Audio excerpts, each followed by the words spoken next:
Hey guys, Nebraska Farm Boy here, and today we are finishing up our series on the basic strikes for the protector. We've gone over your straight punches, all the different kinds of punches. In the first video, we went over close range strikes. In the second video, today we're talking about long range lower body combatives. That's using your legs to keep the enemy at bay farther than you could if you were just using your fist or your knife or something like that.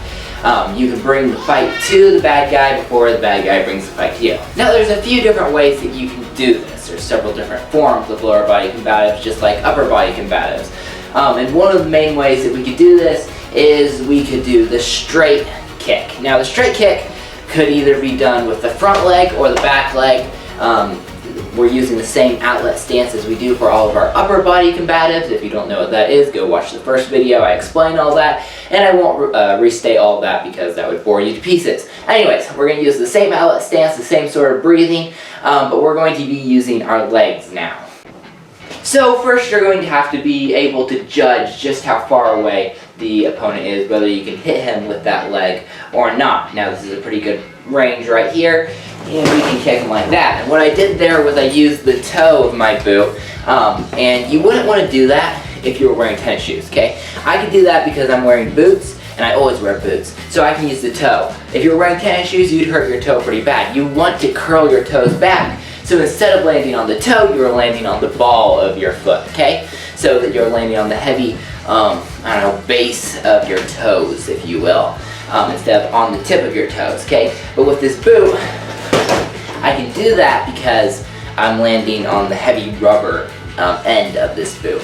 Otherwise, I'm often wearing steel-toed boots. Okay, so that's kind of a close range up straight into that groin area. It's great for low attack. If you were just trying to get a strike in, maybe you were in a medium range knife fight. That's a really great strike for there. If you wanted a long range strike, then you're going to want to turn your foot horizontal to the ground instead of vertical like I had it there, okay? So you're going to want to turn like that, okay? You saw how the foot was horizontal to the ground. It wasn't straight up and down like you might think of a kick. Okay, so this is going to be, with that you're going to be able to reach up higher, you're going to be able to target out farther, and you're going to be able to make an overall better, have better range and better effect there.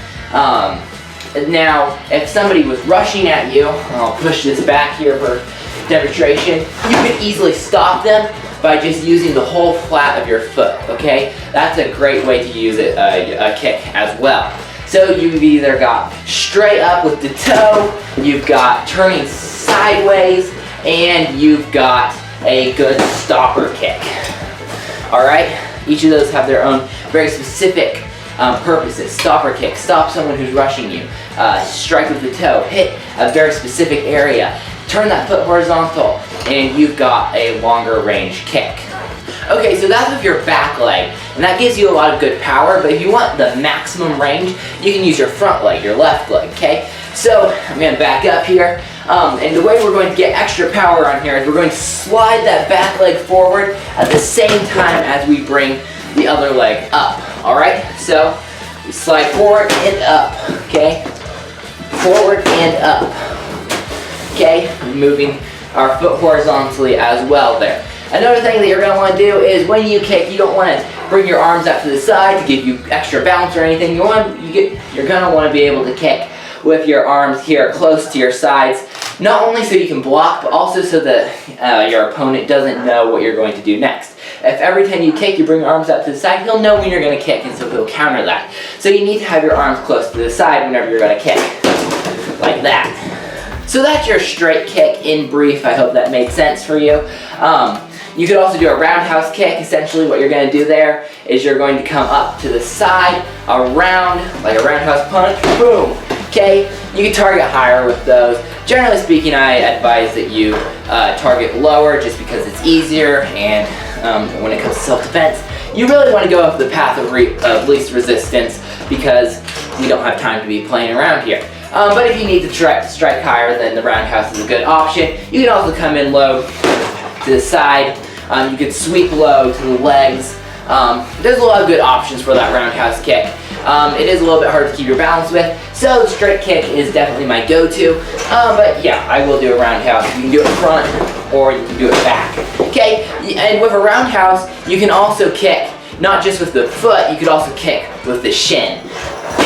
Okay, that's what makes the roundhouse so good as well. If you don't wear heavy boots a lot, sometimes it can be hard on your feet to be kicking with your feet, so you could kick with your shin in a roundhouse and attack that gut there, and you know, it makes for a pretty good strike.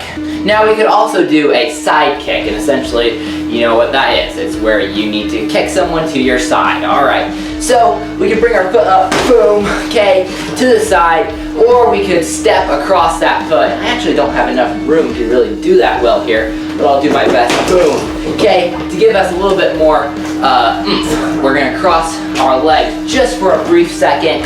That only works when we step farther. Alright, so that we can get a good side kick on there. You could also do a rear kick. Essentially, someone's coming up behind you. You turn around to see. Oh no, boom. Alright, and we kick it. So there you have it. You've got your straight kick, both front and back. You've got a roundhouse kick. You've got a side kick. You've got a back kick. It's really hard to do because this bag is up a little bit high to be doing back kicks. But anyways, you've got a kick for every direction, and you've got something to train. So get down and go do some training. I haven't taught you anything, you haven't learned a thing until you actually go and train this stuff. I hope this was enjoyable and informative. So without any further ado, we'll see you next time.